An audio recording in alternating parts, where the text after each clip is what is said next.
kita ke Bible, varian reading itu jumlahnya sangat banyak ya. Ada 500.000 perbedaan di dalam Bible itu sendiri. Ini dikatakan oleh Daniel B. Wallace di dalam bible.org-nya. Dan anehnya dari manuskrip yang 5.600 itu tidak ada satupun yang sama persis, identik sama sekali. Jadi kita sudah punya gambaran sedikit. Waktu saya 1 menit, kalau di Quran itu varian reading itu diterima, itu datang dari wahyu daripada Allah. Kalau di Bible ini akan kita ulas, akan kita bahas nanti. Kalau kita lihat di sini ya, di sini dijelaskan dengan saya harus jelaskan dengan sangat ringkas sekali bahwasanya varian reading itu ditegaskan sama The King Gadas juga. Ada 500.000 perbedaan varian reading. Nanti di selanjutnya saya akan tampakkan bagaimana contoh-contoh varian-varian reading yang ada di dalam Bible itu. Di Bible, ketika kita bicara tentang manuskrip yang banyak itu, 5.600 manuskrip Bible, ada 500.000 perbedaan. Ya, sangat fatal sekali. Kenapa perbedaan ini terjadi, teman-teman? Kalian harus tahu bahwasanya sumber daripada Bible ini, kitab suci ini, itu dari berbahasa Yunani. Mereka bergantung pada manuskrip yang ada. Nah, manuskrip yang ada itu sebagian besarnya itu adalah berada di abad yang sudah agak lama. Di sini kalau kalian perhatikan di layar, namanya Textus Receptus, biasa disebut dengan the received text atau majority text. Dan yang ambil ini adalah King James Version ya, awalnya. Di sini ada Reformation Bible, King James Version, New King James dan seterusnya. Di sini juga ada Critical Greek Text. Ketika misalnya buku ini terbentuk ya, tulisan daripada Bible mereka ini terbentuk, mereka tidak sengaja menemukan yang ditemukan oleh Konstantin von Tischendorf di tahun 1859 model kodeks yang tertua, disebut dengan Codex Sinaiticus. Nah, sekarang ini adalah persaingan antara Textus Receptus dan Critical Greek. Nanti saya akan tunjukkan ya, perbedaan-perbedaan yang ada yang dikatakan oleh Daniel B. Wallace tadi itu ada sekitar 8.000. Ya, ada 500.000. Saya akan tunjukkan mungkin satu buku yang memuat sekitar 8.000 saja. Perbedaan ya, varian teks. Pertanyaan saya seperti ini. Kalau di kami di Islam, perbedaan itu ya adalah sesuatu yang didasarkan pada wahyu. Saya bertanya ke Ibu Sofi, perbedaan teks kalian ya, saya ambil contoh seperti ini ya. Kalian bisa lihat misalnya ada ayat panjang, ada ayat pendek ya. Ini berdasarkan manuskrip ini ya. Di Lukas 9 ayat 56 ini panjangnya segini. Lukas 9:56 ini pendeknya segini. Lihat, ini perbedaannya. Ini disebut dengan perbedaan bacaan, varian reading. Ya, ini pertanyaan saya. Kira-kira Ibu Sofi, legitimasi Anda apa kalau terjadi perbedaan seperti ini di dalam Bible? Kalau di dalam Quran, hadis saya sudah terangkan dengan sangat bagus. Qiraatus sab'ah, sab'atu ahruf ada dasarnya daripada Nabi SAW. Kalau Anda seperti apa? Atau di sini, kita lihat di sini the Gospel of Kingdom of God di Markus 1 ayat 14.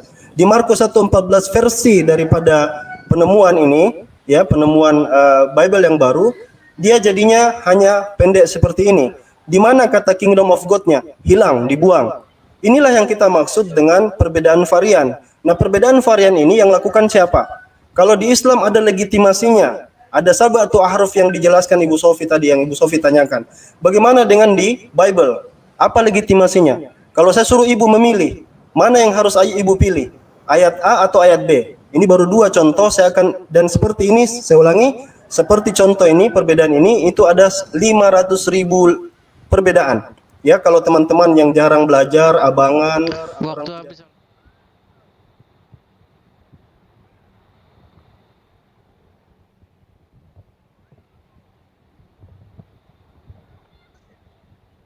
Saudara-saudara, jantung dari iman Kristen adalah Injil Tuhan Yesus Kristus.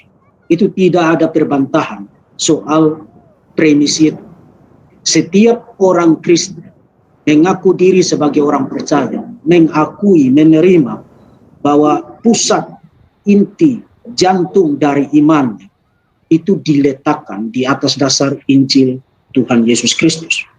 Nah, di mana kita mendapatkan presentasi mengenai inti, isi daripada Injil itu di dalam Perjanjian Baru. Tentu saja di dalam seluruh dokumen Perjanjian Baru, termasuk juga di dalam Perjanjian Lama. Seperti kata Agustinus bahwa Injil itu tersembunyi di dalam Perjanjian Lama dan tersingkap di dalam Perjanjian Baru. Tapi presentasi naratif dan historikal atau yang bersifat sejarah yang kita bisa baca dan kita bisa jadikan sebagai acuan konkret menaruh iman kita di atas dasarnya adalah 4 Injil kanonik itu, Matius, Markus, Lukas, dan Yohanes. Dan bagi saudara-saudara yang menempuh studi formal dalam bidang teologi, termasuk juga familiar dengan dinamika serangan terhadap kekristenan, baik itu dari dalam kekristenan sendiri, khususnya dari kaum liberalisme, termasuk juga dari luar, terutama dari saudara-saudara kita yang muslim, memberikan serangan yang masif terhadap iman Kristen, itu terutama terkait dengan kehandalan kitab-kitab Injil. Jadi saudara lihat bahwa serangan itu langsung ditujukan kepada jantung dari iman saudara. Nah, sebagai seorang Kristen, kita dipanggil bukan hanya untuk percaya, tapi juga memberikan jawaban, memberikan pertanggungjawaban iman, 1 Petrus 3 ayat 15, termasuk juga kita dipanggil untuk destroy every arguments, menghancurkan setiap serangan yang dibangun atas dasar keangkuhan manusia untuk menentang pengenalan akan anak Allah Tuhan Yesus Kristus. 2 Korintus 10 ayat yang keempat sampai dengan ayat yang ke-6. Dan itu berarti momentum semacam ini, sebentar lagi besok kita akan memperingati hari reformasi. Momentum semacam ini adalah satu anugerah dari Tuhan menolong kita untuk bukan hanya dikuatkan, tapi juga momentum ini dipakai Tuhan untuk memperlengkapi kita, menolong orang-orang lain di luar sana, saudara-saudara kita, orang-orang Kristen, yang mungkin tergoncang iman kita karena berbagai serangan masif terhadap kitab-kitab Injil. Nah, saudara ingat bahwa novel terlaris dari Dan Brown, The Da Vinci Code, yang terbit tahun 2003, menarik minat banyak orang, terutama mereka yang membenci kekristenan. Saudara mendapatkan serangan-serangan terhadap kitab-kitab Injil dari Dan Brown. Misalnya dia mengatakan bahwa pada abad keempat, tahun 325 di Konsili Nisea, lebih dari 80 kitab Injil itu dilenyapkan atau sengaja disembunyikan, kemudian secara arbitrer tanpa alasan yang jelas. Konstantinus memimpin konsili itu lalu memilih hanya 4 kitab Injil, Matius, Markus, Lukas, dan Yohanes. Termasuk di dalam konsili itu, menurut Dan Brown, Yesus diangkat sebagai Tuhan. Nah, kalau saudara mengikuti dinamika apologetika Kristen beberapa tahun terakhir ini, terutama dari saudara-saudara yang muslim, saudara akan sangat sering mendengarkan seruan itu. Yesus baru diangkat sebagai Tuhan tahun 325. Sebelum itu, Yesus itu hanya nabi, hanya rasul, manusia biasa yang baru diangkat menjadi Tuhan tahun 325. Kitab-kitab Injil ini baru dipilih secara arbitrer tanpa alasan yang jelas pada tahun yang sama. Jadi serangan-serangan semacam itu terus-menerus dipopulerkan, tapi begitu saudara meneliti apa dasar dari serangan itu, saudara akan mendapati bahwa dasar itu layak untuk ditertawakan, karena dasarnya tidak lebih dari sebuah karya fiksi yang sebenarnya dimaksudkan sebagai hiburan, tapi sayang sekali banyak orang tidak memberi nutrisi untuk otaknya, sehingga bahkan memungut fiksi semacam itu dan memakainya untuk menyerang kekristenan. Nah, hari ini dengan mengakumulasi semua dinamika serangan terhadap kekristenan terkait dengan kitab-kitab Injil, saya merangkum serangan terhadap kekristenan, terutama kitab-kitab Injil, terkait dengan 5 isu utama yang sekarang saudara lihat di screen. Saudara berhadapan dengan siapapun yang memusuhi kekristenan, yang tidak suka dengan kekristenan, membenci kekristenan, berniat luar biasa untuk menentang pengenalan akan Yesus Kristus. Salah satu dari 5 isu ini akan diangkat oleh mereka. Ini salah satu. Apakah itu dari pihak Muslim, apakah itu dari pihak kaum liberal, atau orang-orang ateis, agnostik, dan lain sebagainya. Saudara akan berhadapan dengan minimal salah satu dari 5 isu yang sekarang saudara lihat di screen. Pertama, isu tentang kehandalan naskah atau kehandalan teks. Inti dari serangan itu adalah naskah asli Perjanjian Baru itu tidak ada. Yang kita punya sekarang itu adalah salinan-salinan. Tetapi para penyalin naskah itu sedemikian sembarangan menyalin naskah sehingga menyelewengkan, mengkorupsi isi dari naskah aslinya sedemikian rupa. Maka kita tidak lagi punya hope, harapan untuk bisa merekonstruksi kembali apa yang sebenarnya ada di dalam naskah aslinya atau yang disebut dengan autografnya. Jadi serangan terhadap kehandalan teks dari Perjanjian Baru, khususnya dalam hal ini, kehandalan teks dari kitab-kitab Injil. Kedua, serangan yang ditujukan kepada penulis. Saudara tahu bahwa secara konsensus dunia Perjanjian Baru, kesarjanaan Perjanjian Baru, mempopularkan pandangan bahwa kitab-kitab Injil itu awalnya ditulis tanpa nama penulis, atau istilahnya adalah anonim, kemudian nanti baru pada abad kedua, mendadak dicatutkan nama-nama penulis, seperti Matius, Markus, Lukas, dan Yohanes. Jadi bagaimana saudara tahu bahwa yang menulis kitab-kitab Injil itu adalah nama-nama seperti yang sekarang saudara lihat yang tercantum pada Alkitab saudara, Matius, Markus, Lukas, dan Yohanes. Bagaimana saudara tahu? Karena menurut mereka awalnya itu tanpa nama, nanti abad kedua baru dicatutkan nama-nama itu. Masih pada area yang sama, mereka juga memunculkan mosi tidak percaya terhadap para penulis kitab Injil bahwa sebenarnya yang nulis itu adalah orang-orang yang tidak pernah berjumpa langsung dengan Yesus. Artinya mereka bukan para saksi mata.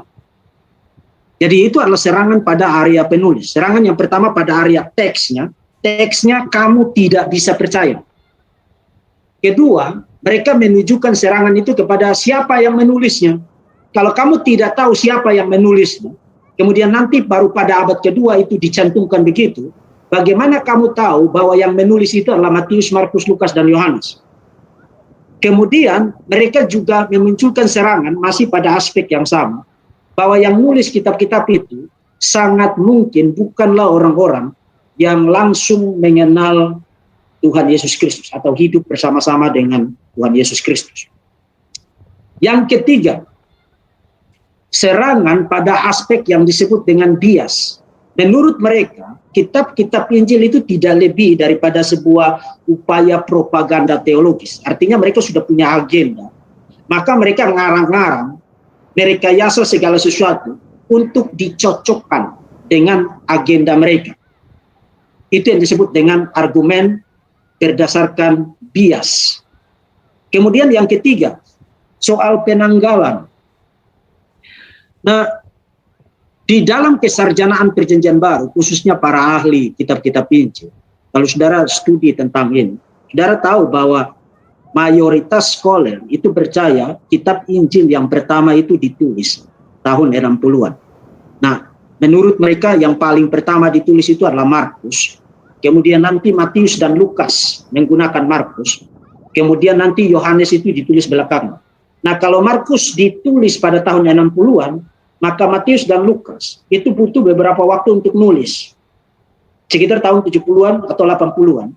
Kemudian nanti Injil Yohanes itu ditulis sekitar tahun 90-an sampai dengan akhir abad pertama. Nah, pokok serangan mereka itu begini. Yesus itu mati tahun berapa? Tahun 30-an Masehi. Ada dua pendapat, apakah tahun 30 atau tahun 33. Nah, kalau Yesus mati tahun 30-an Masehi, lalu Injil yang pertama itu ditulis tahun 60-an Masehi, itu ada gap waktu sekitar 30 sampai 40 tahun sebelum kitab Injil yang pertama ditulis. Nah, pertanyaan saya itu sederhananya begini. Katakanlah saudara ikut webinar saya hari ini, saudara tidak membuat rekaman, saudara cuma dengar, saudara tidak bikin catatan.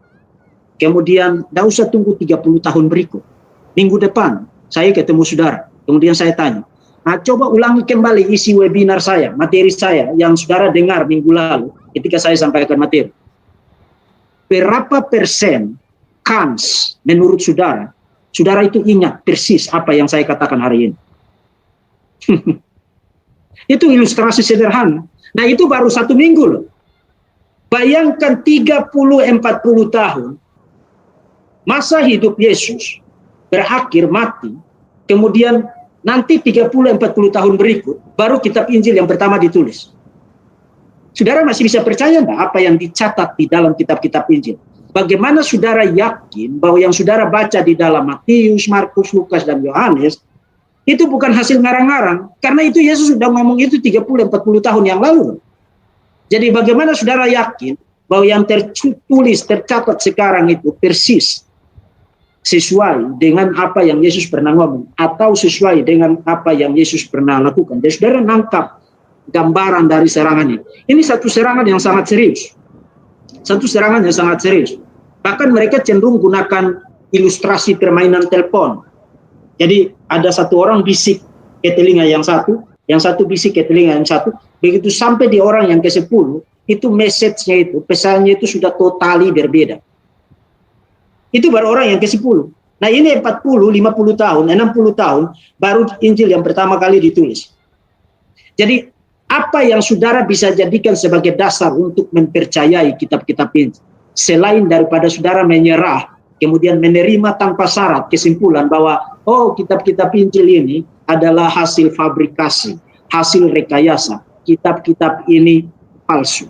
Seperti yang dikatakan oleh Yahya Waloni. Kemudian yang terakhir, menurut mereka, kitab-kitab Injil itu isinya itu saling berkontradiksi satu sama lain. Jadi tidak matching. Saling berkontradiksi satu sama lain. Contoh yang paling terkenal itu adalah Yesus menyucikan bait suci. Di dalam Injil Yohanes, penyucian bait suci itu terjadi di pasal yang kedua. Dan itu di awal pelayanan Yesus. Nah, kalau saudara baca Injil-Injil sinoptik, Matius, Markus, Lukas, itu penyucian itu terjadi di akhir pelayanan Yesus. Jadi kalau penyucian bait suci itu terjadi hanya satu kali, maka pertanyaannya sekarang, itu terjadi di awal atau terjadi di akhir? Yang jelas tidak mungkin dua-duanya sama-sama benar. Kalau penyucian bait suci itu terjadi hanya satu kali. Nah, itu hanya sampel saja. Tapi saudara dapat gambaran sekarang. Serangan itu ditujukan sekarang bukan lagi kepada teksnya, bukan lagi kepada penulisnya, bukan lagi kepada biasnya, bukan lagi kepada penanggalannya, tapi kepada isinya. Jadi mulai dari teksnya, sampai kepada penulisnya, sampai kepada agendanya, sampai kepada penanggalannya, sampai kepada isinya, itu semua diutak-atik. Serangan-serangan itu ditujukan ke sana. Nah, jadi dengan siapapun saudara berhadapan hari ini, dan mungkin dalam beberapa tahun ke depan, salah satu dari 5 isu ini, saudara akan ketemu.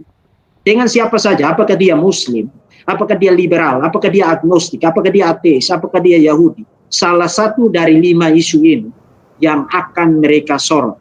Nah, sayang sekali kita hanya punya waktu yang sangat sedikit. Dan saya tidak mungkin membahas isu-isu ini secara detail satu persatu sampai selesai. Jadi, saya akan menggunakan waktu sekitar 40 sampai dengan 60 menit mempresentasikan hanya 4 poin saja terkait dengan teks, penulis, bias, dan penanggalan. Isu kontradiksi saya tidak bahas. Nanti di dalam sesi tanya jawab, kalau saudara mau mengajukan pertanyaan untuk mempertajam, memperdalam materi ini, baru kita akan cover itu. Tapi saya hanya akan memperlengkapi saudara terkait dengan 4 isu yang saya sebutkan di sini. Kita mulai dari isu yang pertama, isu mengenai kehandalan teks. Nah, kalau orang itu tidak belajar, maka orang itu akan manggut-manggut. Oh iya benar, ya kita tidak punya naskah asli, lalu salinan kita itu memang banyak, 5.800-an, tapi kan saling isinya saling beda satu sama lain. Jadi bagaimana ceritanya kita bisa percaya apa yang ada sekarang? Itu kalau orang tidak belajar.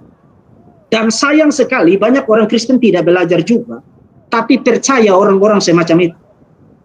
Nah, hari ini Tuhan akan menguatkan iman saudara dengan mengikuti materi ini, membereskan ketidakpahaman itu berdasarkan ketidakinginan untuk belajar melalui sesi yang singkat ini. Pertama, Sebenarnya serangan-serangan terkait dengan naskah asli itu lebih banyak karena orang tidak mengerti, karena orang salah paham. Nah, di dalam studi teologi ada satu bidang studi yang secara khusus membahas tentang isu yang sekarang saya bahas di poin pertama ini, namanya kritik tekstual. Itu satu bidang yang dipelajari oleh para mahasiswa teologi, tapi satu bidang yang sangat rumit, membutuhkan ketelitian, waktu, komitmen, dan lain sebagainya. Jadi saya kasih ringkasan-ringkasannya saja. Pertama, waktu orang bilang bahwa naskah aslinya sudah tidak ada, maka kita tidak bisa lagi merekonstruksi secara akurat apa yang ada di dalam naskah asli. Sebenarnya mereka membingungkan antara kertas dengan kata-kata. Apa maksud saya? Maksudnya itu begini. Waktu para ahli Perjanjian Baru, kritik tekstual bicara tentang autograf, naskah asli, mereka tidak bicara tentang paper, tidak bicara tentang papirus. Mereka tidak bicara tentang material yang di atasnya itu orang nulis. Yes, itu sudah lost, sudah hilang. Begitu juga dengan Quran. Quran itu juga tidak ada naskah aslinya. Begitu juga dengan Tripitaka. Begitu juga dengan Weda. Tidak ada satu agama pun di dalam dunia ini yang punya naskah asli untuk kitab sucinya. Jadi saudara jangan mau diintimidasi dengan serangan ini. Artinya problem yang sama dihadapi oleh semua agama di muka bumi ini. Tidak ada, satu kali lagi saya katakan kepada saudara, tidak ada satu agama pun yang kitab sucinya itu ada naskah aslinya, autografnya. Tidak ada. Jadi kalau orang menyerang saudara berdasarkan ketiadaan naskah asli, dia sebenarnya menyerang dirinya sendiri. Karena dengan standar yang sama, maka sekarang dia pun harus bubar juga. Nah, itulah sebabnya kita perlu punya pemahaman, pengertian tentang bidang studi ini untuk memberikan jawaban. Yes, papernya, naskah aslinya, papirusnya itu yang paling pertama digunakan untuk menulis naskah itu sudah tidak ada. Tapi waktu orang bicara tentang autograf, sebenarnya mereka tidak bicara tentang papernya, materialnya. Yang mereka bicarakan itu apa? Original words-nya, kata-kata originalnya. Nah, kalau papernya hilang, memang you tidak bisa rekonstruksi, memang sudah hilang, sudah hancur, sudah rusak. Kita tidak bisa rekonstruksi sesuatu yang sudah musnah. Tapi kalau papernya hilang, sementara kata-katanya terpelihara melalui salinan, maka you tidak bisa bilang bahwa autograf itu tidak ada. Karena meskipun papernya hilang, tapi kata-kata yang pertama kali ditulis itu terpelihara melalui salinan-salinan, maka sekarang you punya peluang untuk melakukan rekonstruksi untuk dapatkan kembali original wordings-nya apa. Apa kata-kata yang ada di dalamnya. Dan itulah tujuan kenapa orang menghabiskan jutaan dolar melakukan riset untuk bidang ini. Pergi memburu naskah-naskah kuno, pergi ke Palestina, ke berbagai negara yang lain, untuk melakukan riset tentang ini. Ini satu proyek raksasa di dalam bidang studi Perjanjian Baru. Kenapa mereka mau investasi uang sebanyak itu, tenaga, waktu, menghabiskan hidup mereka puluhan tahun hanya untuk studi tentang ini? Karena ada hope untuk melakukan rekonstruksi autograf.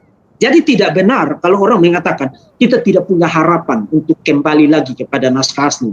Yes, kita punya harapan. Karena kita tidak bicara tentang paper, kita bicara tentang words, wordings, kata-kata original yang ada di dalamnya. Nah, papernya bisa rusak, tapi kan kata-katanya terpreservasi di dalam salinan-salinan. Dan lebih daripada kitab suci manapun di dalam dunia ini, Perjanjian Baru itu memiliki 5.800-an salinan. Sangat masif. Lebih daripada kitab suci manapun di dalam dunia ini. Nah, kalau you punya 5.800-an salinan dalam bahasa Yunani, maka sekarang you punya kans yang sangat besar untuk melakukan apa? Rekonstruksi isi naskah aslinya. Sekali lagi, bukan untuk merekonstruksi papernya udah lost, udah hancur, tapi original wordingsnya itu, kata-kata yang ada di dalam naskah asli. Jadi kalau orang tidak mengerti, maka dia pikir karena papernya udah hilang, papirusnya udah hilang, maka sekarang goodbye my love. No. kita tetap punya harapan, bahkan harapan yang maksimal.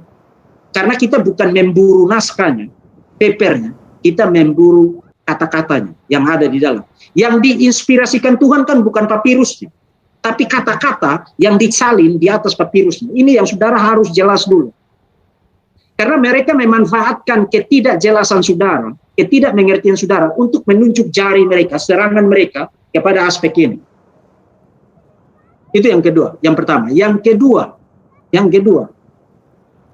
kalau serangan itu berasal dari Muslim, biasanya mereka itu membayangkan seperti proses penyalinan dan transmisi Quran yang dikontrol oleh Khalif, misalnya Utsman, misalnya Abu Bakar. Satu orang mengontrol itu. Lalu kalau kamu punya berbeda, maka kamu diancam dengan pedang. Yang lain berbeda itu dibakar. Jadi ada kontrol terhadap proses penyalinan dan transmisi. Nah, perjanjian baru itu tidak begitu. Kita tidak punya khalif, kita tidak punya khalifat, kita tidak punya pemimpin politik yang mengontrol proses penyalinan naskah. Proses penyalinan naskah itu dilakukan di tempat yang berbeda atas inisiatif individual atau kelompok tertentu tanpa saling terkait satu sama lain. Kemudian mereka menghasilkan salinan-salinan dan amazingnya adalah salinan-salinan yang dihasilkan secara sporadik, tersebar, tanpa kontrol dari sentral tertentu. Salinan-salinan yang mereka hasilkan saat ini, nanti kita akan lihat kesimpulannya, itu memiliki tingkat agreement, persetujuan yang sangat-sangat luar biasa tinggi. Artinya meskipun tidak ada kontrol dari satu pusat tertentu atau satu pihak tertentu dengan pedang apalagi, namun hasil salinannya itu memiliki tingkat agreement yang sangat tinggi. Nanti saya akan perlihatkan datanya. Artinya orang itu punya niat untuk secara faithful, secara setia menyalin apa yang ada di dalam original teksnya. Jadi mereka tidak punya niat untuk saya hari ini salin, nanti saya bikin menuju ke selatan, besok kamu salin bikin ke utara, lusa yang itu salin menuju ke tenggara barat laut. No, tidak ada begitu. Mereka punya niat untuk memelihara secara akurat apa yang ada di dalam teks. Tetapi, ada tetapinya. Tetapinya apa? Tetapi, ingat bahwa proses penyalinan itu dilakukan secara manual. Dilakukan secara manual. Belum ada mesin cetak waktu itu. Jadi kalau saudara punya mesin cetak, meskipun saudara cetak 20 juta eksemplar, isinya sama persis. Karena bukan saudara yang kerja, itu mesin yang kerja. Nah kalau manusia yang kerja dengan papirus, dengan tinta, nyalin secara manual, yang satu dikte, kemungkinan untuk salah dengar waktu didikte, salah nyalin waktu nulis, itu kemungkinan itu ada. Dan memang fenomena itulah yang kita temukan di dalam naskah-naskah yang kita punya saat ini, yang jumlahnya 5.000-an itu. Dengan kata lain, istilah waktu para ahli kritik tekstual bicara tentang corruption, mereka tidak bermaksud bahwa corruption itu berarti satu penyimpangan yang fundamental. Artinya orang ini niat mau bikin satu message yang berbeda. No. Waktu mereka bicara tentang corruption, itu yang tadi saya bilang, salah dengar atau salah nyalin, dia kan harus hitung barisnya itu. Kadang-kadang dia harusnya nyalin di baris kedua, matanya itu lari, kemudian dia nyalin ke baris ketiga. Itu sesuatu yang manusiawi, karena itu dilakukan, penyalinan itu dilakukan secara manual. Jadi corruption di dalam bidang studi ini, waktu mereka nulis buku tentang kritik tekstual perjanjian baru, kitab-kitab Injil, lalu mereka bicara tentang korupsi teks, mereka tidak bermaksud bahwa orang itu niat untuk membuat penyimpangan, untuk memalsukan dokumen. Bukan. Itu simply tidak ada di dalam dunia kesarjanaan perjanjian baru. Nah, tetapi kalau saudara seorang muslim, misalnya, lalu saudara baca naskah kitab suci saudara, yang bilang bahwa Isa itu tidak disalib, kemudian lahir di bawah pohon korban, kemudian ibunya itu adalah saudara perempuan dari Harun. Artinya message-nya itu simply totally berbeda dari apa yang saudara baca di dalam perjanjian baru. Maka waktu saudara dengar istilah korupsi, apa yang saudara pikir? Yang saudara dengar adalah, wah betul sekali ternyata memang kitab suci itu palsu. Palsu karena bahkan para scholar mereka sendiri pakai istilah korupsi. kitab mereka itu sudah dipalsukan, sudah dikorupsi. Nah, orang kalau studi tentang bidang ini, dia ketawa. Karena waktu dia gunakan istilah korupsi, dia tidak bicara tentang penyimpangan fundamental, tentang isinya, tentang message. Yang dia bicarakan adalah fenomena penyalinan secara manual yang sangat terbatas waktu itu, dan ada human error, ada kesalahan pada level manusianya. Itu sesuatu yang simply harus bisa dimengerti.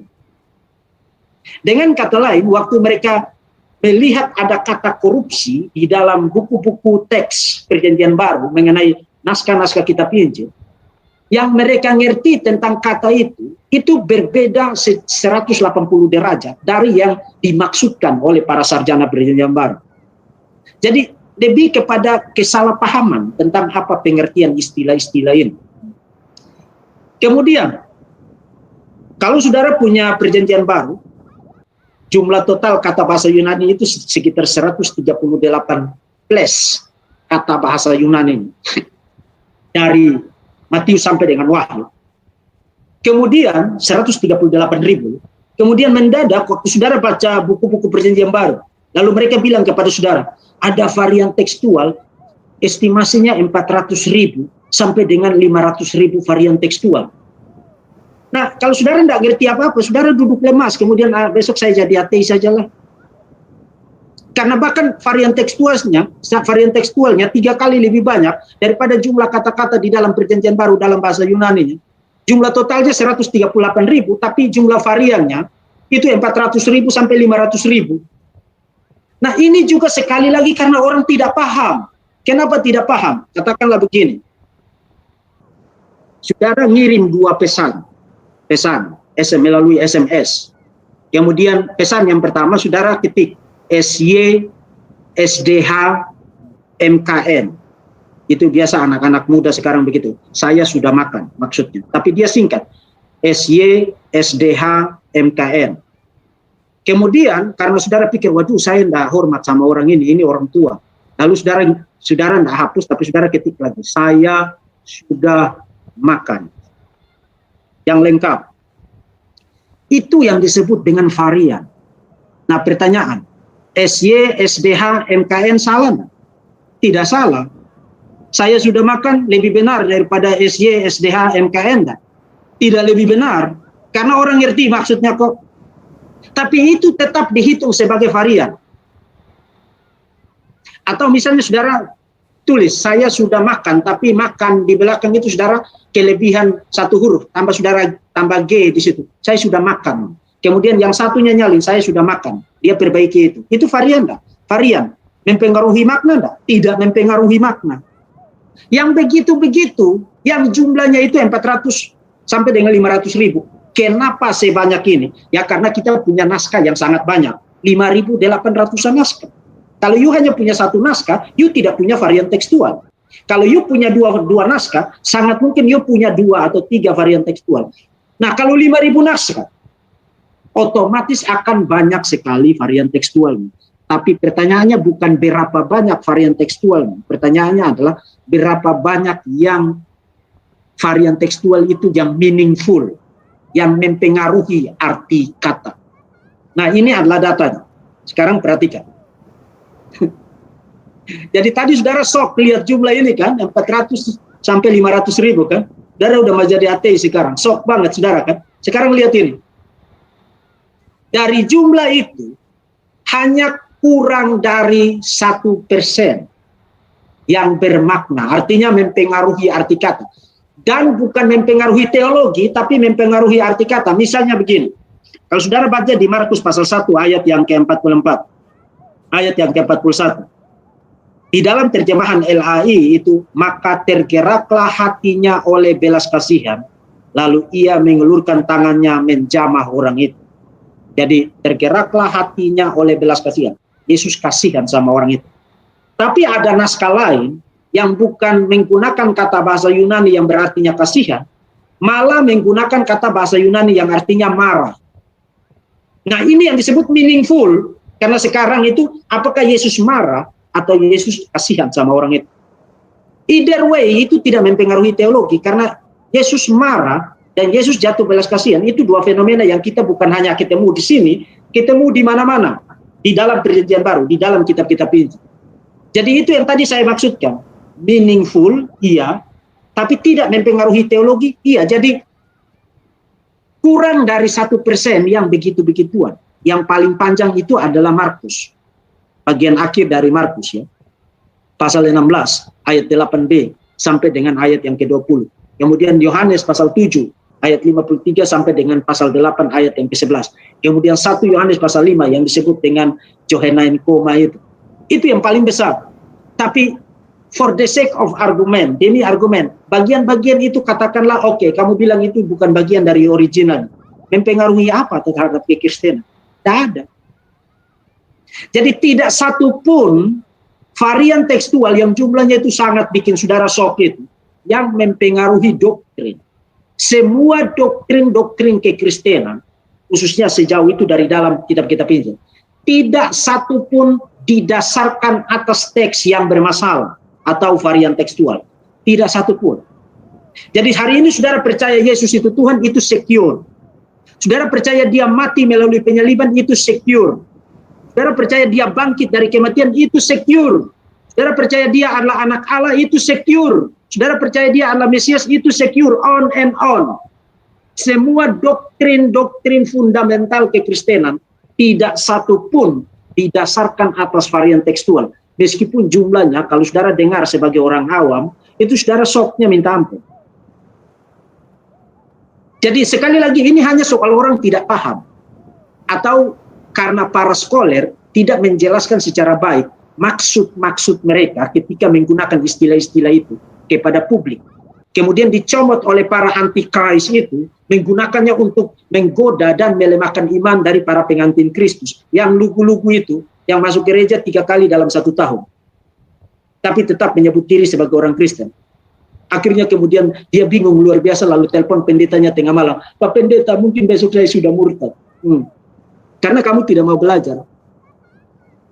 Kemudian, tadi saya katakan, problem definisi tentang naskah asli itu bukan soal papernya, bukan soal materialnya, tapi soal apanya? Soal kata-katanya. Nah, kalau soal kata-katanya, yes, kita punya hope yang maksimal untuk rekonstruksi isi naskah aslinya. Dan ini adalah pencapaian studi perjanjian baru, kritik tekstual, sampai saat ini. Ini adalah hasil. Jadi, orang investasi jutaan dolar, waktu, tenaga puluhan tahun, dan ini adalah hasil. Sekarang kita bisa bicara dengan tingkat confidence, keyakinan yang sangat tinggi. Minimal 90% isi perjanjian baru, ini bukan hanya soal kitab-kitab ini, isi perjanjian baru, itu kita yakin, itu naskah aslinya bicara begitu. Dan ini bukan kesimpulan yang dicapai dengan orang goyang-goyang ibu jari begini lalu kirim chat dan SMS. Ini adalah kesimpulan yang dihasilkan dengan komitmen, dengan keringat, dengan penggalian arkeologi, dengan studi naskah, duduk sampai tengah-tengah malam, investasi jutaan dolar. Ini adalah kesimpulan. 10%-nya itu bukan karena, oh itu salah banget, tapi seperti yang tadi saya bilang, apakah Yesus belas kasihan, apakah dia marah, apakah itu bagian akhir dari Injil Markus itu bagian dari akhir original dari Markus atau tidak, atau apakah kisah tentang perempuan yang ditangkap bersina itu original atau tidak, yang begitu-begitu. Yang begitu-begitu. Dan studi masih terus dilakukan. Dan prosentasi ini akan terus meningkat seiring dengan penemuan-penemuan baru akan naskah perjanjian baru. Dan seperti yang tadi saya katakan, kalau tadi saudara sudah mau murtad karena jumlahnya sangat banyak varian, tidak ada doktrin Kristen yang didasarkan atas teks-teks yang bermasalah, yang memiliki varian tekstual. In case kalau saudara tidak percaya, ini saya ada satu kutipan dari Bart Ehrman. Bart Ehrman ini seorang ahli kritik tekstual, belajar di bawah mendiang Profesor Bruce Metzger di Princeton Theological Seminary. Dan dia ini bukan orang Kristen. Dia seorang agnostik. Jadi bayangkan, orang Kristen ini sangat murah hati, luar biasa. Ini orang agnostik, tapi dia hidup mencari makan dengan cara mengajar perjanjian baru. Dan kita tidak pergi demo dia, laporkan dia penistaan agama. Malah kita kasih kesempatan dia mengajar dan berprofesi sebagai profesor penyanyi baru sambil menjadi seorang agnostik dan sambil menyerang kekristenan. Dan ini adalah komentarnya mengenai varian-varian tekstual yang bejubel-jubelin. Saudara perhatikan ini. Ini di bukunya yang Misquoting Jesus. Buku ini sudah diterjemahkan ke dalam bahasa Indonesia. Saudara kalau punya duit, beli buku ini. Jangan takut baca buku-buku begini. Bruce Metzger adalah salah satu dari para sarjana yang sangat agung, sangat besar pada era modern ini. Saya mendedikasikan buku ini kepada dia karena dia adalah inspirasi saya untuk melakukan studi kritik tekstual dan pribadi yang melatih saya untuk bidang ini. Tadi saya katakan dia belajar dari Profesor Bruce Metzger. Jadi waktu dia tulis buku ini kan dikutip banyak sekali oleh Muslim untuk menyerang kekristenan. Tapi saudara perhatikan apa yang dikatakan Herman di sini. Saya hanya memiliki hormat dan kekaguman akan dia, maksudnya Profesor Metzger. Meskipun kami berbeda dalam hal-hal terkait dengan keagamaan, dia adalah seorang Kristen yang berkomitmen, dan saya bukan. Jadi saudara lihat dia mengaku dia bukan orang Kristen, dia seorang agnostik.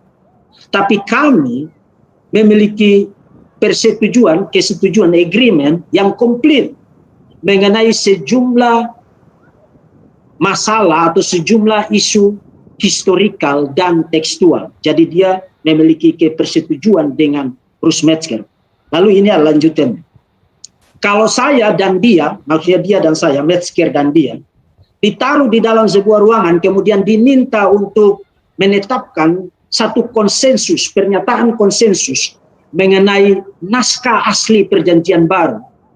Kalau kami rekonstruksi itu akan jadi seperti apa? Mungkin hanya akan ada beberapa ketidaksepakatan. Mungkin satu atau dua lusin bagian di mana kami saling berbeda. Lalu perhatikan yang saya kasih huruf miring. Ini huruf miring ini dari saya. Posisi yang saya kemukakan di dalam Misquoting Jesus, ini bukunya sekarang ada di sini, Misquoting Jesus, pada dasarnya tidak berbeda dengan posisi Profesor Metzger, bahwa keyakinan esensial Kristen tidak dipengaruhi oleh varian-varian tekstual dalam tradisi manuskrip Perjanjian Baru. Case close. Nah, kalau tidak dipengaruhi oleh varian-varian tekstual, ngapain kamu nulis buku setebal ini untuk menyerang Perjanjian Baru? Jadi Herman ini juga bicara dengan lidah bercabang. Dia bilang tidak dipengaruhi, tapi dia menghabiskan buku ratusan halaman, 200-an halaman untuk menyerang Perjanjian Baru. Tapi sekarang ini diakui oleh seorang agnostik, seorang antikris. Dia tidak suka dengan kekristenan. Dia tidak setuju dengan kekristenan. Dia mengajar Perjanjian Baru, iya, tapi dia tidak percaya bahwa itu firman Tuhan. Dan dia bilang fenomena-fenomena tekstual yang berjubel-jubel yang tadi saya kasih lihat itu, tidak satu pun doktrin-doktrin kekristenan yang didasarkan atas masalah-masalah itu. Semua doktrin itu dibangun di atas teks-teks yang tidak punya masalah tekstual. Jadi sekarang saudara mau ngecek apa? Bahwa Perjanjian Baru itu palsu, kitab-kitab Injil itu palsu. Ini kesimpulan studi kesarjanaan. Ini bukan kesimpulan dari seorang Yahya Waloni yang tidak tahu apa-apa itu. Nah, sekarang kita pindah ke isu yang kedua, tentang penanggalan. Tentang penanggalan. Bahwa kitab-kitab Injil itu terlalu terlambat ditulis dan saudara tidak mungkin lagi percaya bahwa isinya itu akurat seperti apa yang ada di dalam naskah aslinya, termasuk juga bagaimana saudara yakin bahwa yang ditulis di situ itu sesuai dengan yang Yesus pernah ngomong dan yang Yesus pernah lakukan tentang tahun penulisan. Saudara lihat sekarang di screen, ini adalah rangkuman data berdasarkan The Greek New Testament yang diproduksi di Tyndale House di Cambridge. Nah, ini tidak diproduksi di dalam Rumah Quran. Jumlah kata-kata bahasa Yunani itu untuk Matius itu saudara lihat 18.000 sekian, kemudian Markus 11.000 sekian. Kemudian di kolom sebelah sini yang saudara perlu lihat, karena nanti dari sini kita akan membangun argumentasi. naskah bahasa Yunani tertua dari Injil Matius yang ini agak terbalik ya, ini harusnya lengkap. Sorry, saya salah ketik di sini. Ini yang tidak lengkap. Naskah tertua yang lengkap itu abad keempat untuk Injil Matius. Naskah tertua yang tidak lengkap, yang berupa fragmen, misalnya P1, P35 dan seterusnya, itu diestimasi akhir abad kedua atau abad ketiga. Kemudian Markus itu naskah tertua yang lengkap, itu abad keempat. Kemudian yang tidak lengkap abad ketiga, Lukas juga begitu. Nah, yang paling menarik itu adalah Yohanes, dan ini adalah satu fenomena, satu bukti yang saudara akan lihat akan sangat-sangat fundamental kita membangun argumen tentang penanggalan dari kitab-kitab Injil. Abad kedua, estimasinya paling lambat itu tahun 125 Masehi. Paling lambat lagi 150 Masehi, pertengahan abad kedua. Nah, kenapa ini penting? Penting karena begini. Sekarang saudara coba perhatikan logik. Saya matikan dulu ini. Semua yang studi kitab-kitab Injil tahu bahwa Injil yang menurut para scholar paling terakhir ditulis itu Injil apa? Injil Yohanes. Jadi Injil Yohanes paling terakhir ditulis, yang paling pertama ditulis itu Markus, Matius dan Lukas itu in between. Nah, sekarang mari kita lihat kenapa naskah dari Injil Yohanes yang dimaksudkan di sini. Sambil saudara ingat informasi yang tadi saya katakan kepada saudara. Ya, ini adalah gambaran tentang tahun penulisan. Ini dari Herman, kemudian ini dari Cohen, ya. Ini dari The Jewish Annotated New Testament, ya.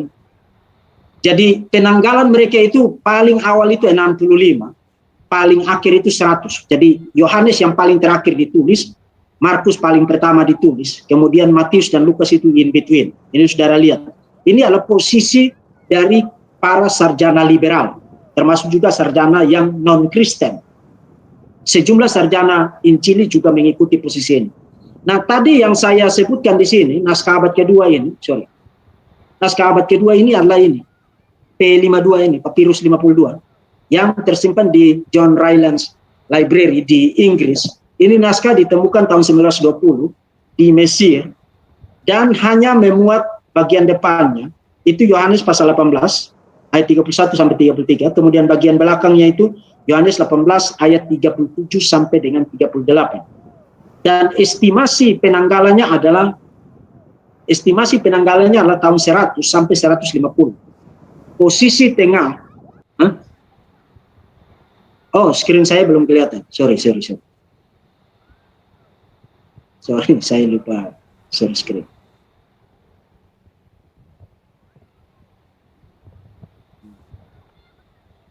Ya, sorry. Sudah kelihatan ya, sorry. Posisi tengah itu adalah posisi mayoritas ya, sekitar 125. Bahkan ada yang memberi penanggalan yang ke bawah lagi, sekitar tahun 50-an. Jadi rentang pemberian penanggalan untuk naskah ini yang paling umum adalah tahun 100 sampai dengan tahun 150. Artinya awal abad kedua sampai dengan pertengahan abad kedua. Nah, dari segi naskahnya tampaknya ini adalah satu kodeks. Artinya yang ditulis bolak-balik. Itu bukan satu scroll ya. Kalau scroll kan hanya ditulis di bagian dalamnya aja. Tapi kalau kodeks itu ditulis bolak-balik. Artinya seharusnya naskah ini adalah naskah lengkap dari Injil Yohanes. Itu tidak ada perbantahan, saudara. Itu konsensus. Nah, kenapa ini penting? Pentingnya itu begini. Kalau dilihat dari segi ukurannya, jadi kalau saudara sodorin ini, saudara perlu antisipasi keberatan ini. Kalau saudara lihat dari segi ukurannya, kemudian saudara gunakan untuk berargumentasi dengan Muslim, mereka akan bilang akan ukurannya tidak hampir sama besar dengan kartu kredit. Apa hebatnya naskah yang hanya ukurannya sebesar kartu kredit? Nah, hebatnya itu begini. Saudara tahu bahwa di dalam studi Perjanjian Baru, satu aliran yang sangat terkenal dari Jerman, itu yang namanya aliran Tübingen School. yang diprakarsai oleh FC Bauer, Friedrich Christian Bauer. Mereka percaya bahwa Injil Lukas dan Kisah Para Rasul itu ditulis pada abad kedua. Ditulis pada abad kedua. Kenapa pada abad kedua? Karena mereka menggunakan filsafat Hegel yang tesis, antitesis, kemudian sintesis. Jadi kalau ada tesis, kemudian ada lawan, kemudian ada pihak yang mencoba menjembatani itu. Nah, dengan filsafat itu, mereka membaca kekristenan mula-mula itu sebagai satu pertentangan antara kekristenan yang Yudaistik dan kekristenan yang Helenistik. Kekristenan yang Yudaistik diwakili oleh Petrus dan Yakobus, kemudian kekristenan yang Helenistik itu diwakili oleh Paulus. Nah, sintesisnya itu apa? Sintesisnya adalah Lukas, Injil Lukas dan Kisah Para Rasul. Yohanes itu jauh lebih tua lagi. Nah, dengan kata lain, begitu ditemukannya Papirus 52 ini, mendadak teori yang dipopularkan oleh FC Bauer dan diikuti secara masif oleh para scholar penyair baru yang kritikal, yang liberal, mulai dari abad 19. Begitu penemuan Papirus 52, mendadak semua buku, semua teori yang dipopularkan secara masif dan diajarkan di semua seminari di seluruh dunia, mendadak itu masuk tong sampah. Kenapa? Karena kalau salinannya saja, itu pada abad kedua, awal abad kedua, maka secara logis tidak mungkin naskah asli itu ditulis pada abad ketiga, lalu salinannya awal abad kedua. Naskah aslinya itu harus abad pertama. Nah, kalau Yohanes, naskah aslinya abad pertama, dan Yohanes adalah Injil yang paling terakhir ditulis, maka silakan gunakan logika matematika saudara untuk bikin kesimpulan.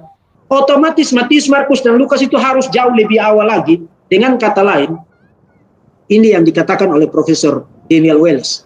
1 ons bukti menaruh ke dalam tempat sampah bertonton karya kesarjanaan. Jadi ukuran kartu kredit, ya, tapi berhasil mentong sampahkan bertonton teori dan publikasi akademik dan dipopularkan di semua seminari di seluruh dunia. Semua yang studi perjanjian baru pasti akan diajarin tentang teorinya FC Bauer. Digugurkan hanya dengan satu bukti yang berukuran tidak lebih, tidak kurang dari ukuran kartu kredit. Dengan kata lain, apa signifikansi dari P52? Signifikansinya adalah begini. Sekarang itu kamu mau ateis kah, mau agnostik kah, mau Yahudi kah, mau siapapun, you tidak bisa argue bahwa kitab-kitab perjanjian baru itu, khususnya kitab-kitab Injil, itu ditulis lebih daripada akhir abad pertama. You harus dipaksa oleh bukti untuk percaya bahwa semuanya itu dokumen abad pertama. Nah, kita secure itu dulu. Yesus hidup pada abad pertama, dan menurut bukti-bukti yang kita punya itu physical evidence, bukti-bukti fisikal. Dokumen-dokumen kitab-kitab Injil itu harus ditulis pada abad pertama, artinya dari era yang sama dengan Yesus. Karena prinsip studi sejarah adalah semakin dekat dokumen itu dengan peristiwanya, semakin handal dokumen itu. Semakin jauh jaraknya dengan peristiwanya, semakin tidak bisa dipercaya. Makanya logika Muslim sini kan tidak jalan. Kitab-kitab Injil ditulis pada abad pertama mereka tidak percaya. Tapi Quran yang ditulis 700 tahun setelah Yesus yang mereka sebut dengan Isa lahir, itu mereka percaya minta ampun. Jadi yang abad pertama mereka tidak percaya, tapi yang 700 tahun setelah itu mereka percaya. Itu kan logika itu taruh di mana? Taruh di mana itu? Makanya sampai sekarang tidak ada satupun dari mereka yang saya sudah tantang mereka berkali-kali berdebat dengan saya tentang itu. Tidak ada. Itu yang saya bilang tadi. Jadi mereka selalu mengejek soal ukuran dari P52 itu kan tidak lebih besar dari kartu kredit. Yes, kita tahu tidak lebih besar dari kartu kredit. Tapi bukti kecil ini mentong sampahkan bertonton dokumen-dokumen, literatur-literatur kesarjanaan yang liberal sejak abad ke-19. Jadi saudara lihat betapa pentingnya P52 yang tadi saya perlihatkan kepada saudara. Oke, sekarang mari kita lanjutkan. Nah, kita bukan hanya punya bukti naskah salinan, tapi sekarang saudara lihat di sini. Dan ini sesuatu yang amazing. Betul, naskah tertua perjanjian baru itu adalah P52, sekitar tahun 120-125 Masehi. Artinya parok pertama dari abad kedua. Tapi kita bukan hanya punya itu, kita punya tulisan bapak-bapak apostolik. Bapak-bapak apostolik itu adalah bapak-bapak yang hidup menjembatani era para rasul dengan era bapak-bapak gereja. Jadi mereka hidup di abad pertama, akhir abad pertama, sampai dengan awal abad kedua. Jadi menjembatani abad pertama dan abad kedua. Dan mereka meninggalkan bagi kita tulisan-tulisan mereka. Ini saya bahkan belum sebut tentang Ignatius dari Antioquia. Ini hanya gambaran saja supaya saudara nangkap bahwa harus percaya kitab-kitab Injil itu ditulis pada abad pertama, tidak mungkin pada abad kedua. Misalnya surat Barnabas, The Epistle of Barnabas, itu ditulis rentang waktu sekitar tahun 70 sampai akhir abad pertama, 98. Dan dia mengutip dari Injil Matius. Nah, kalau dia mengutip dari Injil Matius harus ditulis sebelum Epistle of Barnabas. Itu logiknya begitu. Kemudian Didache ini ditulis sekitar tahun 100. Abad kedua, awal abad kedua. Mengutip dari Injil Matius secara luas. Jadi Barnabas mengutip dari Matius dan Markus. Ya. Polikarpus dari Smyrna, dia tulis surat kepada jemaat di Filipi. Dan dia mengutip dari Kisah Para Rasul. Nah, kenapa Kisah Para Rasul penting? Karena Kisah Para Rasul ditulis oleh penulis yang sama dengan Injil Lukas. Dan kalau dia kutip dari Kisah Para Rasul, berarti harus sudah ada Injil Lukas. Karena Kisah Para Rasul adalah volume kedua dari Injil Lukas. Itu logiknya begitu. Kemudian, Gembala Hermas. Ini juga ditulis pada sekitar tahun 100 Masehi. Mengutip dari Kisah Para Rasul, logiknya sama. Kalau mengutip dari Kisah Para Rasul, Injil Lukas harus sudah ada. Kenapa? Karena Kisah Para Rasul adalah volume kedua dari Injil Lukas. Injil Lukas adalah volume pertamanya. Nah, kalau you mengutip dari volume keduanya, maka harus sudah ada volume pertamanya, yaitu Injil Lukas. Kemudian nanti Injil Yohanes itu dikutip di dalam kanon Muratorium sekitar tahun 170 Masehi. Menjelang akhir abad kedua. Tapi kan kita sekarang punya P52 yang mendorong kembali Injil Yohanes ke era abad pertama.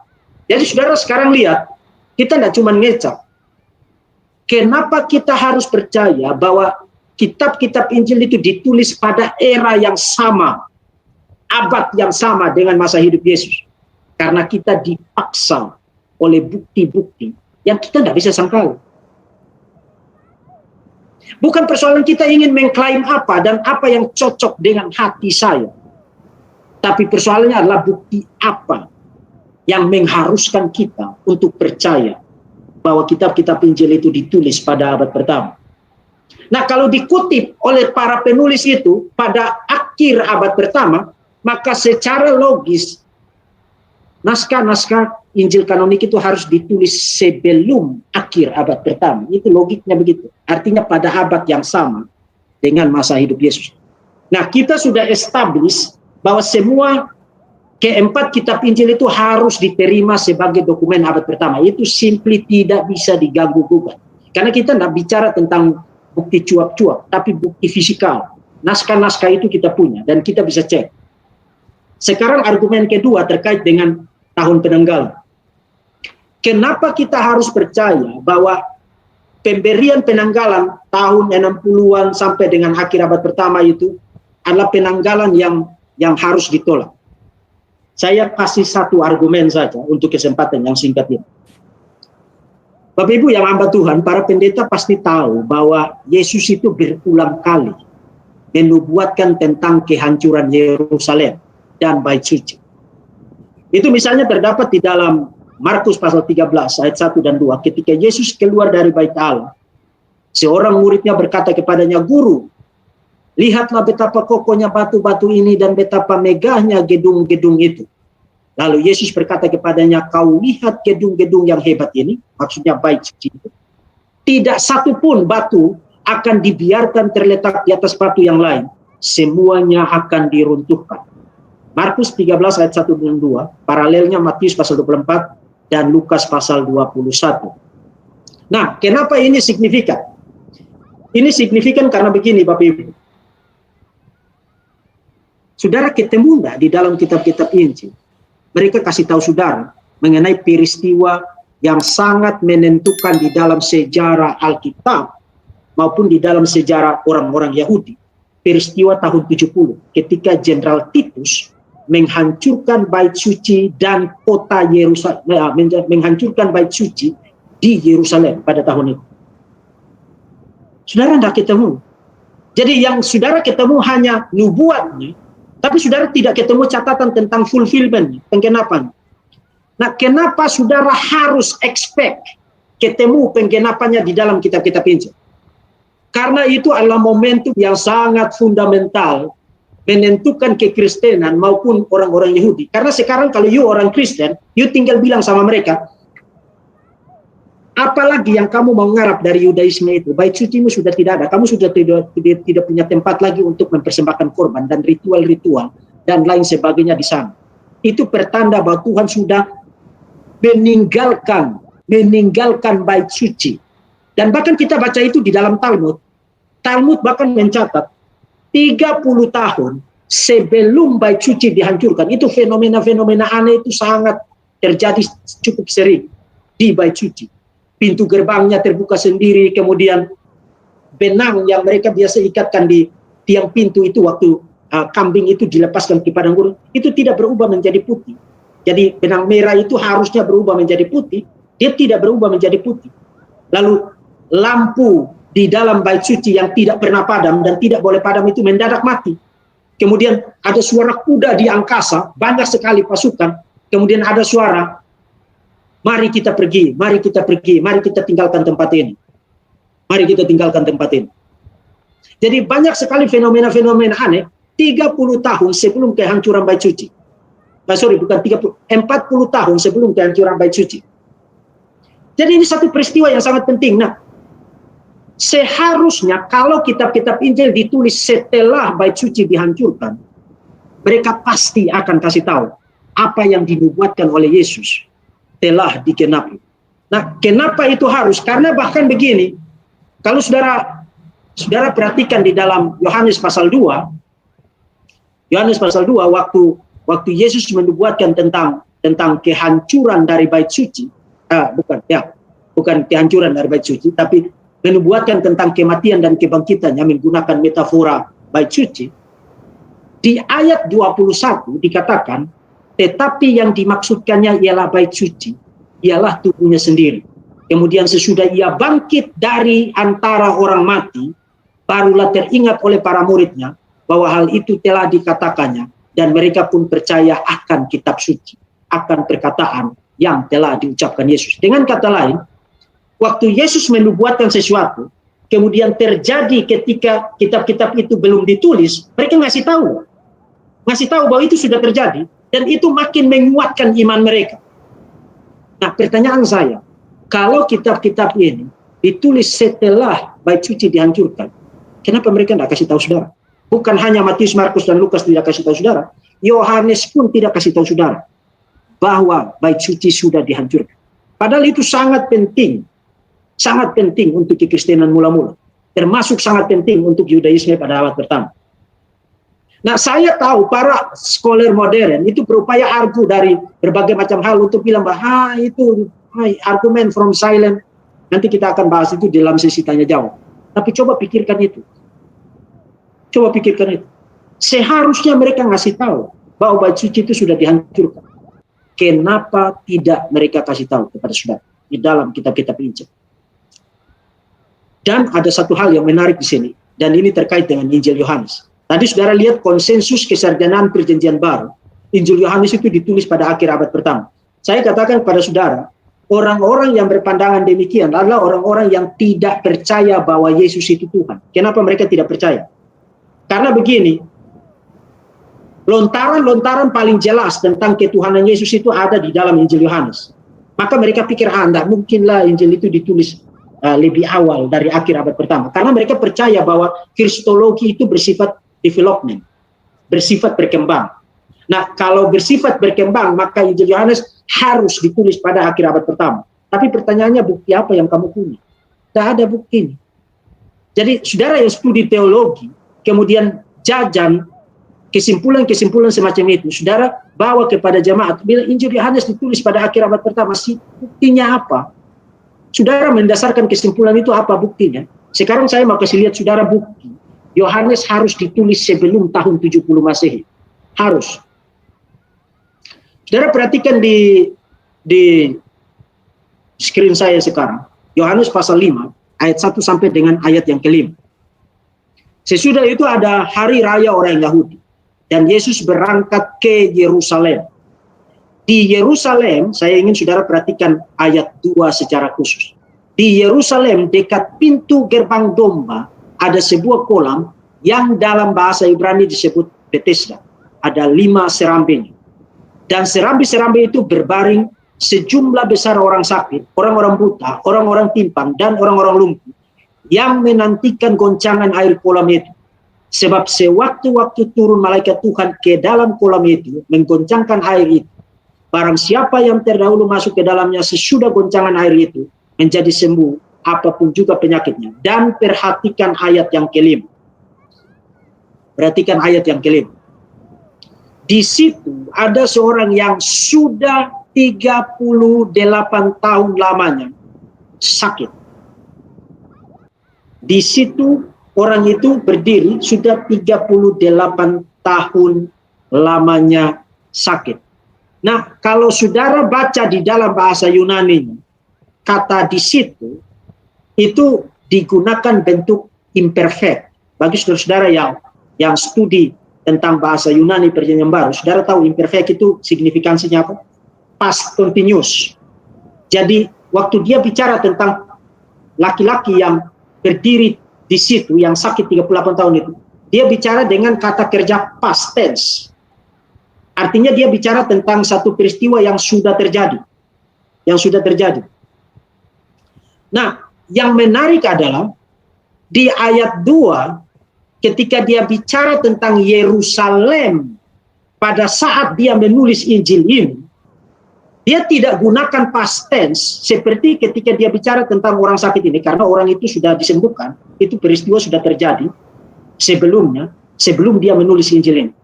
Waktu dia menulis tentang Yerusalem di ayat yang kedua, pada saat dia menulis Injil ini, kalau saudara lihat di dalam bahasa Yunani, to be yang dia gunakan di situ, itu present. Bentuk present. Artinya dia bicara tentang Yerusalem yang dengan kondisi yang dia lihat saat dia menulis Injil ini.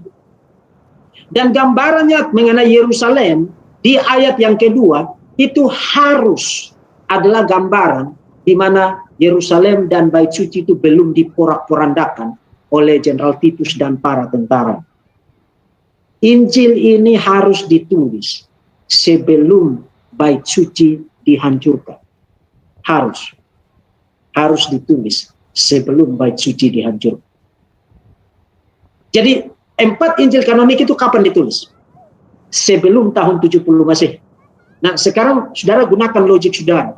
Kalau Yohanes yang terakhir ditulis, kemudian Matius dan Lukas in between, dan Markus yang paling pertama ditulis, maka penanggalan yang paling awal, yang paling masuk akal yang saudara mau usulkan itu tahun berapa? Saudara bisa tidak setuju dengan saya, tapi menurut saya, Markus itu ditulis pada tahun 50-an. Kemudian diikuti oleh Matius dan Lukas, lalu Injil Yohanes. Tapi semuanya harus sebelum tahun 70 Masehi. Dan itu bukan argumen from silent, tapi itu berdasarkan pertimbangan-pertimbangan koroboratif dari dalam kitab-kitab Injil itu sendiri. Itu bukan argumen from silent. Sebab para scholar yang mengusulkan penanggalan yang belakangan, itu lebih didasarkan oleh asumsi kristologi mereka, bahwa Yesus itu bukan Tuhan. Jadi kalau teks itu bilang Yesus Tuhan, maka teks itu pasti ditulis belakangan, sebagai bagian dari development pada bidang kristologi. Jadi mereka menentukan penanggalan itu lebih berdasarkan asumsi presuposisi liberalistik mereka ketimbang berdasarkan bukti. Yang saya kasih tahu saudara itu bukan berdasarkan asumsi, tapi berdasarkan bukti. Dan kalau ditulis pada tahun 50-an, maka sekarang you masih punya keberatan soal saksi mata, soal kehandalan. Petrus masih hidup, Yakobus masih hidup, para rasul yang lain itu semuanya masih hidup. Masih hidup. Dan kalau mereka masih hidup, maka apa kans yang dipunyai oleh para antikris ini untuk menyerang kehandalan dari kitab-kitab Injil? Nah, saya masih punya banyak argumen yang lain. Tapi mari kita pindah kepada poin berikut supaya kita tidak menghabiskan waktu di poin ini.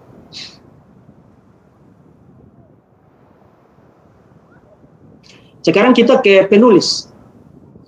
Konsensus yang saudara lihat sekarang ini kutipan dari Profesor Carson dan Douglas J. Moore.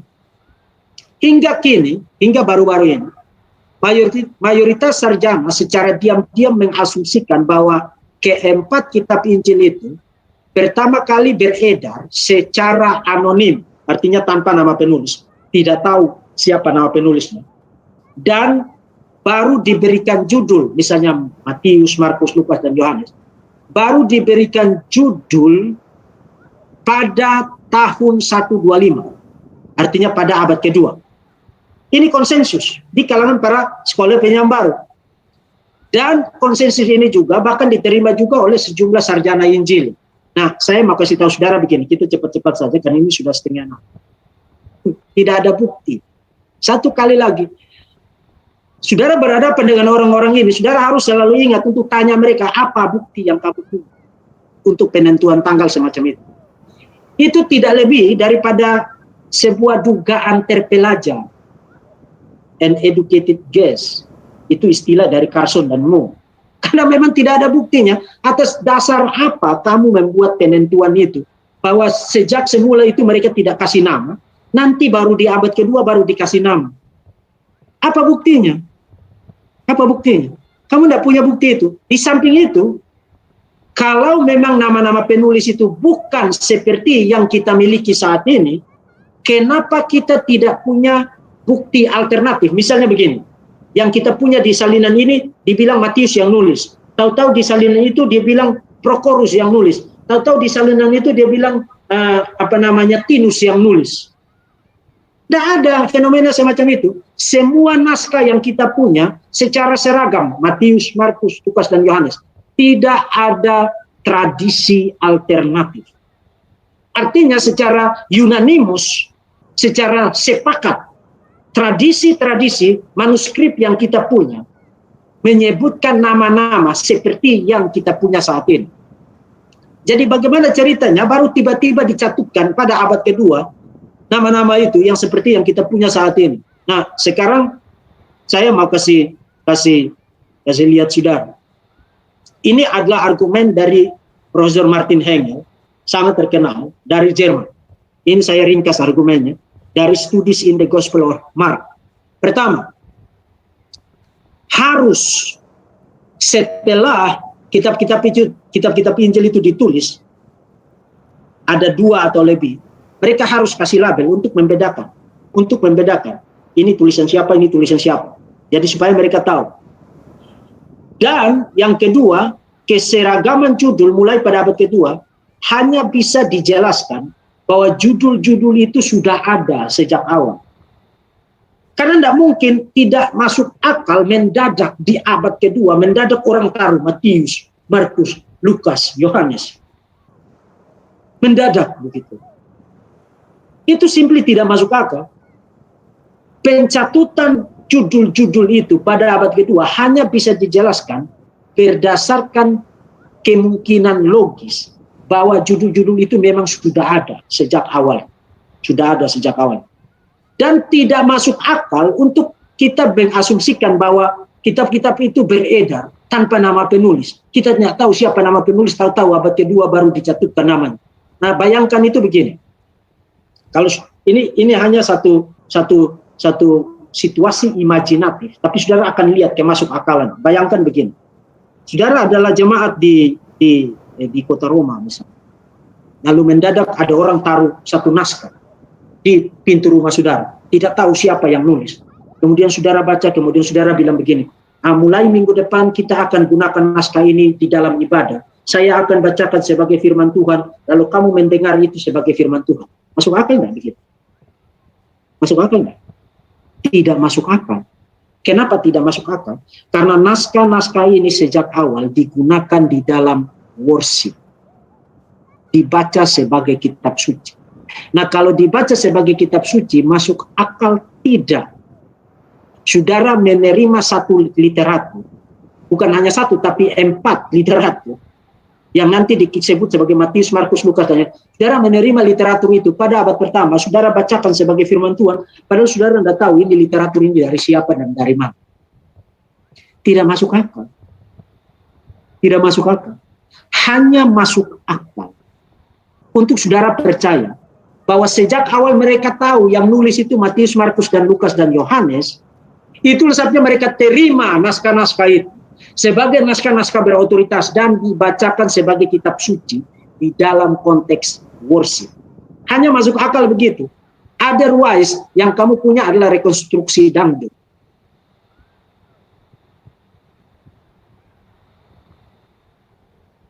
Saya kembali ke screen saya.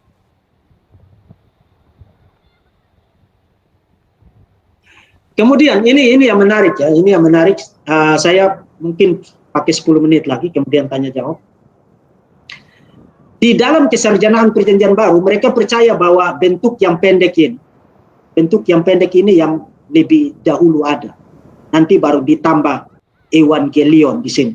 Injil menurut kata itu menurut Matayan itu Matius. Ini hanya contoh aja. Jadi menurut mereka ini kata Injil di sini, Evangelion di sini, nanti baru ditambahkan di kemudian hari, yang lebih awal itu yang bentuk yang singkat ini. Nah, sekarang mari kita lihat bagaimana Martin Hengel membubarkan konsensus ini. Konsensus ini ternyata sangat lemah dan tidak bisa dipertanggungjawabkan karena begini. Kalau saudara perhatikan di screen saya sekarang, ini adalah judul buku literatur kuno, salah satu judul literatur kuno. Dan kalau saudara perhatikan akhirannya di sini, ini kan ada Omikron, kemudian ada Upsilon, bunyi O dan U, Plutarku. Tapi kalau saudara perhatikan di sini, ini tidak berbunyi Evangelium, akhiran yang sama, tapi Evangelion, on, bunyi nominatif. Ini bunyi genitif. Lalu diikuti dengan judul bukunya. Jadi tata cara penulisan nama penulis dan judul buku pada era kuno itu dimulai dengan nama penulis dalam bentuk genitif, artinya of Plutarchos, artinya nama orang itu Plutarchos. Jadi kalau genitif kan of kan, dari Plutarchos. Kemudian judul bukunya Bioi Paraleloi. Ini judul bukunya. Jadi dari nama penulisnya, dari Plutarchos, lalu judul bukunya Bioi Paraleloi. Nah, kalau saudara lihat judul dari kitab-kitab Injil itu simply tidak sama. Simply tidak sama dengan tata cara penulisan judul buku pada era kuno. Karena sekarang ini bentuk nominatif digunakan untuk Evangelion, lalu menurut Matius. Ini bentuk nominatifnya. Judul bukunya. Jadi judul bukunya duluan, baru penulisnya belakangan. Nah, itulah sebabnya Martin Hengel bilang begini. Pemberian judul yang unik semacam ini dimaksudkan bukan untuk menonjolkan orang-orang ini. Seakan-akan ada 4 versi kitab Injil. Seakan-akan ada 4 versi Injil. No. Penulisan judul ini dimaksudkan dengan tujuan yang jelas. Hanya ada satu kitab Injil.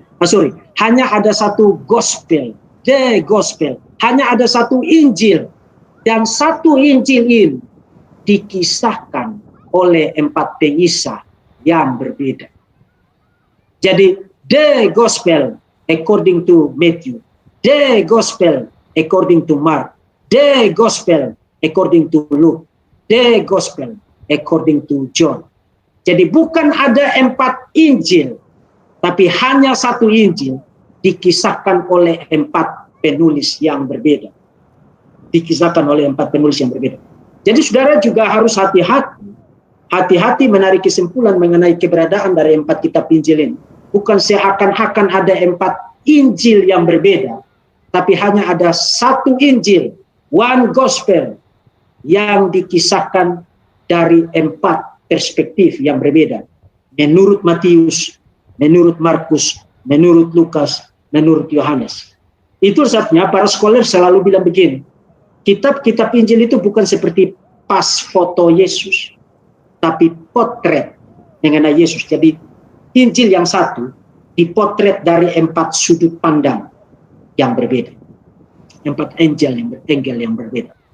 Kemudian yang terakhir, bias. Nah, para penulis kitab Injil itu tidak dapat dipercaya karena mereka punya agenda teologis. Nah, saya tidak punya waktu lagi untuk menjelaskan ini, jadi saya perlihatkan satu kutipan saja. Ini dari Profesor Mark L. Strauss, Four Portraits, One Jesus and Introduction to Jesus and the Gospels. Mengklaim bahwa kitab-kitab Injil tidak historikal karena mereka ditulis oleh orang-orang percaya, artinya mereka punya iman, mereka punya teologi, adalah sesuatu yang falasius, sesuatu yang salah. Kenapa? Karena pertanyaan pentingnya di sini bukan apakah para penulis kitab Injil itu bias atau tidak. Semua orang itu bias. Karena semua orang punya keyakinan tertentu, punya convictions tertentu. Tetapi apakah mereka adalah para sejarawan yang kredibel? Jadi kredibilitas, kehandalan, tidak ditentukan oleh kamu bias atau tidak. Semua orang itu bias, semua orang itu punya keyakinan, semua orang itu punya agenda. Malah mereka yang secara bersemangat tertarik akan peristiwa-peristiwa tertentu seringkali adalah yang paling cermat, yang paling teliti mencatat mengenai peristiwa-peristiwa itu. Ya, karena mereka tertarik dengan peristiwa itu. Peristiwa itu sangat penting buat dia, maka dia harus, itu mendorong dia untuk secara cermat mencatat peristiwa itu. Jadi argumen berdasarkan bias justru mendukung kehandalan kitab-kitab Injil.